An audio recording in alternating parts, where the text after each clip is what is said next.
আমাদের বার্তা হলো এই বাড়ির যিনি মালিক তিনি যদি ইসকনের সদস্য হয়ে থাকেন তারও বিচার হবে, তাকে বিচারের আওতায় অবশ্যই আনতে হবে।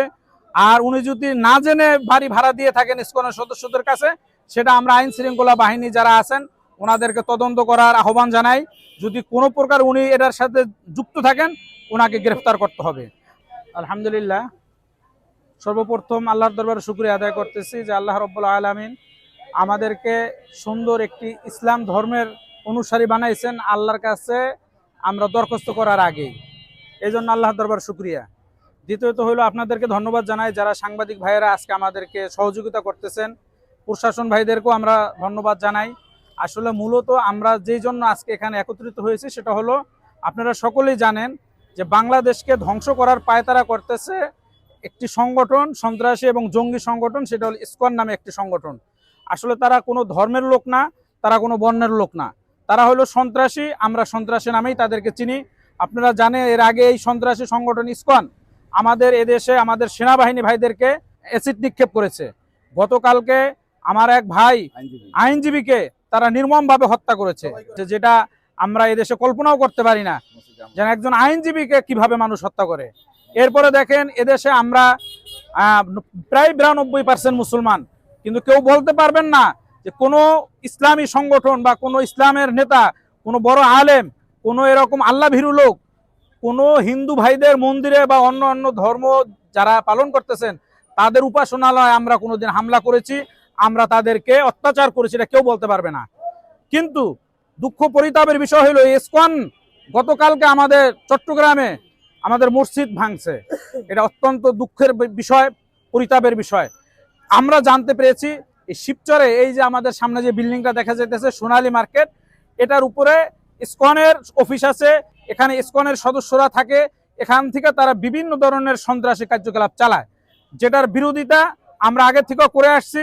আমরা আজকে এখানে সকল শিবচরের শান্তিপ্রিয় জনগণদেরকে নিয়ে আমরা এখানে চেয়েছি সুষ্ঠু একটা সমাধান করার জন্য।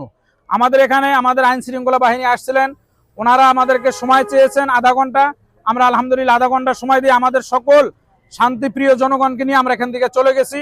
আমরা আশা করব যে এই আধা ঘন্টার মধ্যে ওনাদেরকে গ্রেফতার করে এবং এখান থেকে ওনাদের যত অফিস আছে এই অফিস এখান থেকে নিয়ে যাবেন, উৎখাত করে দিবেন এবং যে সমস্ত ইসকনের সদস্য, সন্ত্রাসী সংগঠনের সদস্য আছে শিবচরে, এদেরকে গ্রেফতার করে আইনের আওতায় আনতে হবে।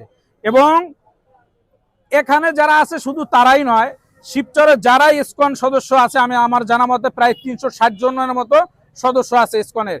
এই প্রতিটা সদস্যকেই এরা যেহেতু সন্ত্রাসী সংগঠন এবং তারা জঙ্গি সংগঠন, তাদেরকে আইনের আওতায় নিয়ে তাদের বিচার নিশ্চিত করতে হবে। এটা আমাদের শিবচরের শান্তিপ্রিয় জনগণের পক্ষ থেকে আমাদের দাবি। আমরা এদেশে কোনো হানাহানি, মারামারি, কোনো ধরনের কাটাকাটি আমরা করতে চাই না। আমরা সকল ধর্মের মানুষদেরকে নিয়ে আমরা সুন্দর একটি শিবচর করতে চাই, তথা সুন্দর একটি বাংলাদেশ করতে চাই।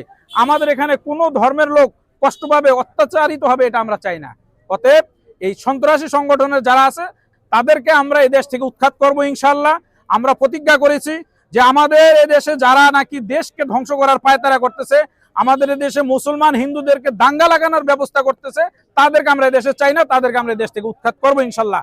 আজকে আমরা এখানে যেই অবস্থান নিয়েছিলাম, ওনারা আইন শৃঙ্খলা বাহিনীর ভাইয়েরা সময় নিয়েছেন, আমি আশা করবো এর মধ্যেই তারা চলে যাবে। এরপর আমাদের আজকে বিকালে আমাদের মিছিল আছে। আমরা যদি এরপরও এখানে শিবচরে আরো অন্য অন্য যত আপনার অফিস আছে ইসকনের, এই অফিসগুলো যদি উৎখাত করা না হয়, আমরা 24 ঘন্টার আলটিমেটাম দিচ্ছি। এরপরে যদি আমরা কোথাও খুঁজে পাই যে শিবচরে ইসকনের কোনো অফিস আছে, ইসকনের কোনো সদস্য আছে, আমরা কিন্তু সেখানে অবস্থান নিব, তাদেরকে কঠোর হাতে আমরা দমন করবো ইনশাআল্লাহ। এবং আপনাদের সকলের সহযোগিতা নিয়ে করব, কারণ আপনারা সকলেই দেশপ্রেমিক, দেশ ভালো চান, দেশের মধ্যে অরাজকতা না হোক এটাও আপনারা চান। অতএব আমরাও চাই যে আপনারা আমাদের সাথে এই যুদ্ধে অংশগ্রহণ করবেন এবং দেশকে গড়ার জন্য আপনারা আপনাদের মেধা, শ্রম, আপনাদের যত যা কিছু আছে সবকিছু নিয়ে থাকবেন আমাদের পাশে ইনশাআল্লাহ।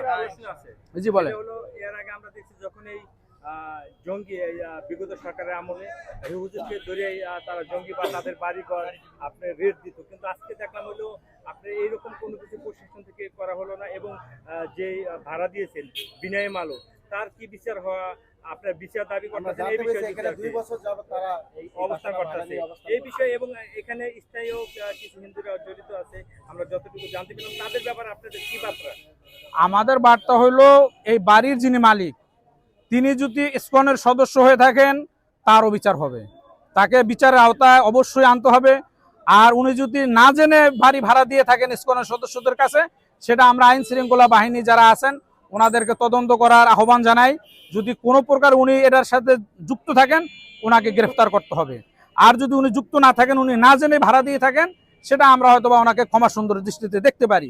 বাকি আরেকটা বিষয় যেটা আপনারা প্রশ্ন করছেন যে শিবচরে আরো যারা হিন্দু ভাইরা আছে, আসলে ইসকনের সদস্য কিন্তু শুধু যে হিন্দুরা সেটা না, এটা একটা ভুল ধারণা। হিন্দুরা না, এদের কোনো ধর্ম নাই, এদের কোনো বর্ণ নাই। আমার জানা মতো অনেক মুসলমান দাবি করে, মুসলমানের সন্তান, এরাও হিন্দুদের এই যে আপনার ইসকনের সদস্য হয়েছে, এই শিবচরও আছে আমার জানা মতে।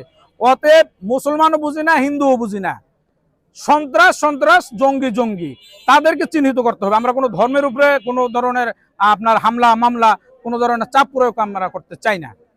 সদস্য যারাই আছে 360 জনের মধ্যে যে পড়বে তাকে আইনের আওতায় এনে তাকে শাস্তি নিশ্চিত করতে হবে। অন্যথায় এই যে শান্তিপ্রিয় জনগণ শান্তিপূর্ণভাবেই তাদেরকে মোকাবেলা করবে ইনশাআল্লাহ।